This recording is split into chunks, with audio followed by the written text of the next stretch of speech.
appreciate the role of United Nations in assuring that its member states promote and protect human rights without discrimination. The UN role has been indeed seen through the Technical Assistance Program. However, we regret to note that this is not the case in Balochistan when it comes to the execution of China-Pakistan Economic Corridor.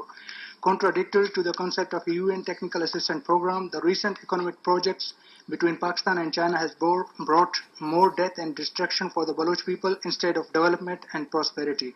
Although the CPEC is not a project under the UN Technical Assistance Program, but it should at least protect the basic human rights standards set by it, which China and Pakistan has failed to do as signatories of UN declarations. The fundamental principle of participation is violated in the execution of this project because not a single Baloch was consulted or taken into confidence for the agreements with China. CPEC is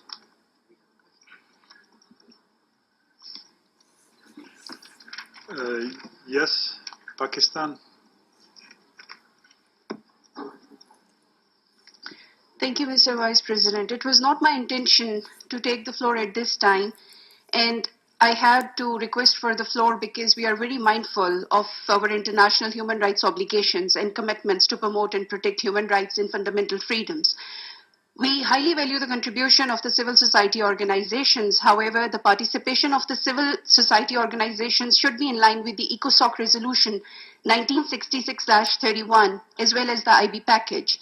Mr. President, I would request you to remind this organization to maintain that. Thank you.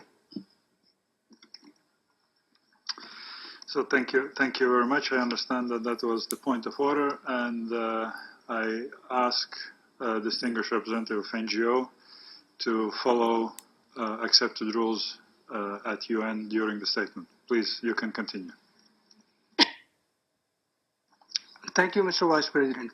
CPEC is not only depriving the local Baloch people of their land and natural resources, like all such projects in the past, but is also turning them into a minority in their homeland. Pakistani government is not only ignoring the genuine grievances of the local Baloch people, but have also intensified state atrocities to forcefully suppress any criticism. Human rights violation by state forces against political activists and civilians have escalated after voicing dissent on the deals.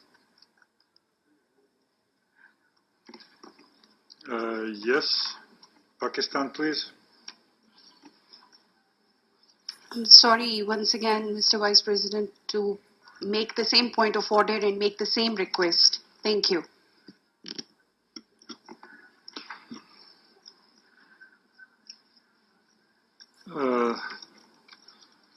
Thank you very much. I was listening very carefully, and I didn't spotted anything that would not be in line with the rules. Do you have any specific point that you want to make?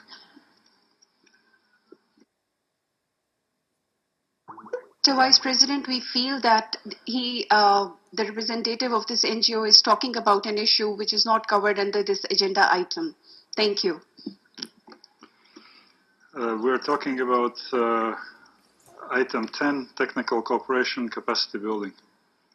And I think that in many statements we heard also criticism or mentioning of specific country situations, country names.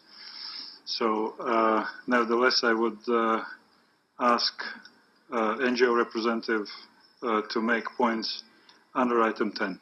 Please, you can continue. Thank you, Mr. Vice President. This is regarding the technical assistance program, which is being violated by China and Pakistan in accordance with in these deals. Military operations, arbitrary abductions, torture, custodial killings, and dumping of bullet-riddled dead bodies have increased in scope and intensity. We urge the international community to ensure that Pakistan and China protect the rights of indigenous Baloch people in accordance with the human rights doctrine, and any violation must be condemned. I thank you, Mr. Vice President. I thank you, sir, for your statement.